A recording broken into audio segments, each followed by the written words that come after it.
Pakistan Air Force JF-17 Thunder multi-role combat aircraft arrived in Riyadh, Saudi Arabia, to participate in the World Defense Show 2024.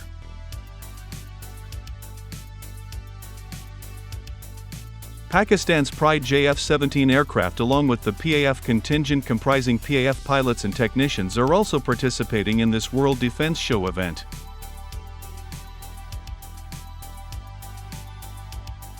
Pakistan Air Force contingent comprising of JF-17 Block 2 for demo display and Block 3 for static display.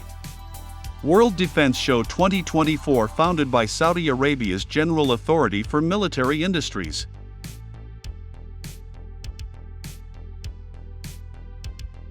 JF-17 Thunder Block 3 is the most advanced variant of the JF-17 Thunder, a multi-role fighter aircraft jointly developed by Pakistan and China.